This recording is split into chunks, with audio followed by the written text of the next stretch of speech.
বিসমিল্লাহির রহমানির রহিম।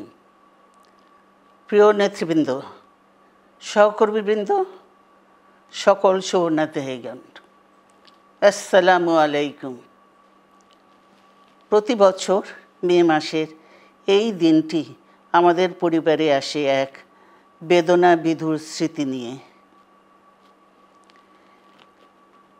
এই দিনে শুধু আমাদের পরিবার নয়, বরং সমগ্র দেশই হয়ে উঠে পড়েছিল বেদনার্ত ও অভিভাবকহীন। আমাদের প্রিয় মাতৃভূমি বাংলাদেশের জন্মের সাথে জড়িয়ে থাকা এক অবিচ্ছেদ্য নাম শহীদ প্রেসিডেন্ট জিয়াউর রহমান। ওয়ালটন আবারও মিলিনিয়ার অফারে ওয়ালটন ফ্রিজ কিনে আপনিও হয়ে যেতে পারেন মিলিয়নিয়ার। মিলিনিয়ার ছড়াছড়ি দেশ জুড়ে, এটা শুধু ওয়ালটনই পারে। যে চট্টগ্রাম থেকে স্বাধীনতার ঘোষণা করে তিনি এ দেশের সাথে তার নাম অবিচ্ছেদ্য করেছিলেন, সেই চট্টগ্রামেই এক সফল, সৎ, দূরদর্শী ও প্রকৃত দেশপ্রেমিক প্রেসিডেন্ট হিসেবে নিজের জীবন উৎসর্গ করেছেন।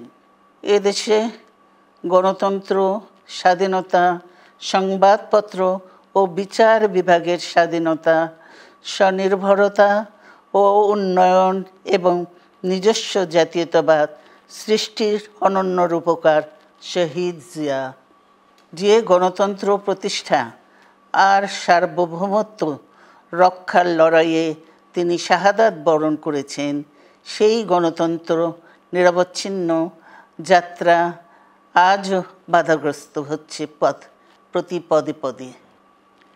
খুব শীঘ্রই আমরা বাংলাদেশকে গণতন্ত্রে পুনঃপ্রতিষ্ঠিত দেখতে পাব। এই হোক শহীদ জিয়ার শাহাদাত বার্ষিকীতে আমাদের অঙ্গীকার। এই লক্ষ্যে সুশৃঙ্খলভাবে এগিয়ে চলার জন্য আমি বিএনপির সকল পর্যায়ের নেতা কর্মী ও দেশবাসীর প্রতি আহ্বান জানাচ্ছি।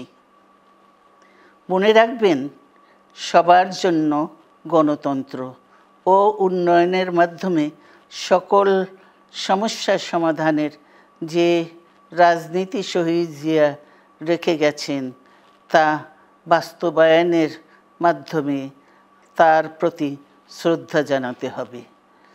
আমরা তার বিদায়ী আত্মার মাগফিরাত কামনা করছি। আল্লাহ হাফেজ। বাংলাদেশ জিন্দাবাদ।